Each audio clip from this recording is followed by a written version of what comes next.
आशीर्वाद आपली योग्यता हा प्रल्हाद जाणतोय. म्हणूनच प्रथमतः नमस्कार आपल्याला करण्यासाठी सिद्ध झालो. एकच अंधकासुर इथपर्यंत आला आणि या सिंहासनाची मागणी त्याला केली, पण सिंहासन बंदियाला त्याला मी दिलंही असतं. पण जे राजवैभव या ठिकाणी मी सांभाळतोय या राज्यात यावेळी अहंकाराचा लवलेशही नाहीये. म्हणून तो लवलेश मला या वातावरणात पुनश्च नकोय. कारण त्या अहंकाराच्या पोटी माझा बाप मारला गेला, एवढाच नव्हे याचाही बाप मारला गेला. म्हणून त्याला सामोपचाराच्या रीतीने सांगितलं, ऐकण्यासाठी सिद्ध झाला नाही. सिंहासनाच्या विलाशाला आला म्हणून शस्त्राला शस्त्र विडवलं. पण काय असा कोणत्या रीतीने माझ्या शिष्याच्या मनात अहंकार भरला म्हणून त्याचा उपद्रव पुन्हा होतोय. दैत्यगुरु, यावेळी तुम्हाला सांगायला नको, कारण प्रत्येक दानव यावेळी स्वर्गावरती स्वारी करतोय. तो कशासाठी? तर त्या स्वर्गाच्या सिंहासनाच्या विलाशानं. पण शेवटी पदरी पडता येते का? अपयश, अपयश आणि अपयश. माझ्या बापाच्या बाबतीत हेच घडलं. एवढंच नव्हे, याच्या बापाच्या बाबतीत हेच घडलं.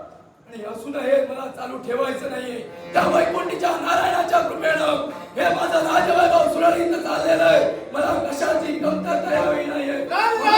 मला त्या देवतांची वैरत्व नकोय.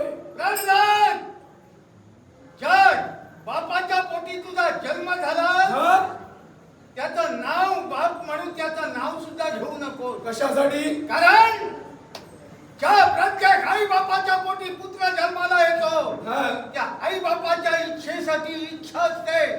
पुत्र जन्माला यावा पोटी त्याचं नाव राहावं या त्रिखंडाच्या ओटी. ज्या देवदेवतांनी कपटाचं आचरण करून तुझ्या बापाचा सेवक केला त्या देवतांना आज उरावर घेऊन खेळवितोय. मुळीच नाही. माझ्या बापाला सांगून पाहिलं होतं. माझ्या बापानं माझ्या जीवनात घडवलेले प्रकार तुम्हाला चांगलेच ज्ञात आहेत. म्हणूनच त्याचा शेवटी अंत झालेला आहे. तसं मला पुनश्च व्यापाता बोला नकोय. हे राजवैभव माझं सुरळीत चाललेलं आहे, कशाची कमतरता नाहीये. म्हणून मला पुनश्च ते वैरनस्थ मला धारण करायचं नाही. अरे कौतुक काय? त्या नटनाटकी वैकुंठीच्या नारायणाला तू ओळखू शकत नाही. अरे ज्याला मोहिनीचा रूप धारण करून तुझ्या पूर्वजांचा सेवन केला तो तुझ्या बापाच्या घातासाठी काय तुझ्याही घातासाठी तपलाय म्हणून जातोय आजपासून. त्या नारायणाचं नाव बंद केलं पाहिजे. दैत्यगुरु, माझा जर घात त्याला करायचा नसता याच्या आधी केलं असता. ज्यावेळी माझ्या बापानं मला उकळत्या तेलात लागलं नव्हे, कडेलोट केला उंच अशा दरीतून नव्हे, तर हत्तीच्या पायाखाली मला चिरडल्या घालवलं, त्यावेळी माझा अंत झाला असता. त्याचा कृपा आशीर्वाद माझ्या पृष्ठभागी असल्या कारणानं हा प्रल्हाद या ठिकाणी राजवैभव सांभाळतो. अरे ती कळसूत्री बाहुली तुला केलाय. मुळीच त्या कळसूत्री बाहुल्याला हसविणार, खेळविणार आणि प्रसंगी लोळविणार. मारायचं असतं केव्हाच मारलं असतं माझ्या नारायणानं. पण या वातावरणाच्या ठिकाणी मीच नव्हे, हे माझे सारे प्रजाजन त्या वैकुंठीच्या नारायणाच्या नामात मग्न आहे. म्हणूनच म्हणतोय, अरे तुझ्यासारखा अप्पल मोठा मला दुसरा कुणी दिसत नाही. तुझाही वाटोळा होईल ते होईल, पण त्याचबरोबर सारा राज्याला त्याला तू दुःखात लोटतोय. दैत्यगुरु, मला धनुकुलाचा वाटोळा करायचा नाहीये. म्हणून आम्ही नीती नियम वापरलेला आहे. काय चुकताय माझं? यात चुकताय ते तुझं नव्हे, तर यात चुकताय ते तुझं नव्हे, तुला मिळालेला गुरु, तुला ज्यानं मार्गदर्शन केलं तो तुझा थांबा. दैत्यगुरु शुक्राचार्य, दैत्यगुरु शुक्राचे शब्द मुखात ठेवा.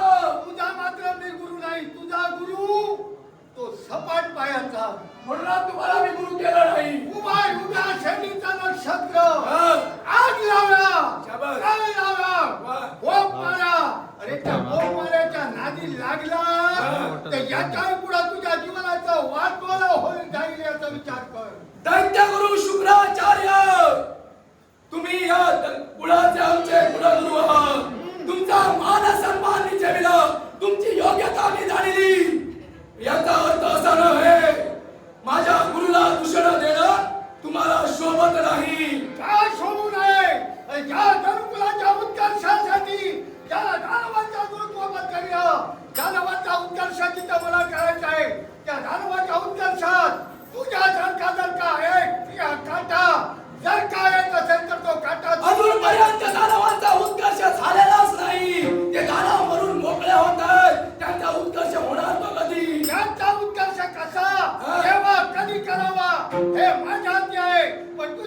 शिक्षणाची कीड ती आज जर का नेत्र लावून गेल्याशिवाय दत्तगुरु माझा सन्मान आपला ठेवला तो माझा सन्मान आपल्याला घेता येत नसेल माझ्या गुरुला दूषण देण्याचं कार्य तुम्ही जर करत असाल यावेळी नाविलाजानं मला शस्त्र तुमच्या विरोधात घ्यावं लागेल नारायण नाम गुणाची.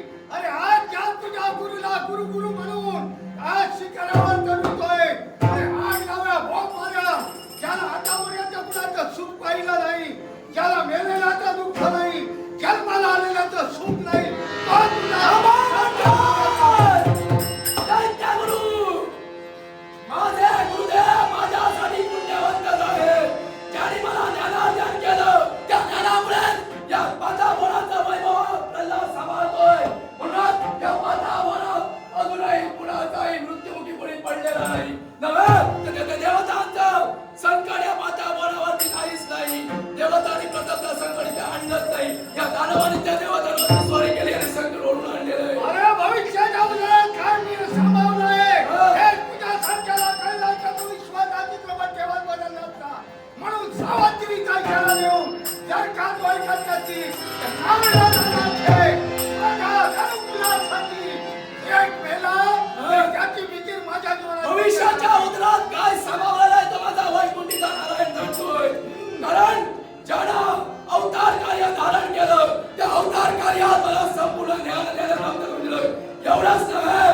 शास्त्रविद्यात अभ्यासात मला पारायण केलेलाच आहे दत्तगुरु शुक्राचार्य अजूनही तुम्हाला सांगतोय नको तो वितंडवाद नकोय म्हणून सांगतो चला याला घ्या आणि माघारी चला नाही तो सेवा या राज्यात या माझ्या राजसिंहासनावर माझ्या शिक्षणाला बसली आज अधिकार याच्या वतीला ज्यावेळी पूर्वी त्याच वेळी माझ्या देहात जोपर्यंत पंचप्राण आहेत हे कधी शक्य होणार नाही अशा गोष्टीतील सर्व गोष्टी सत्य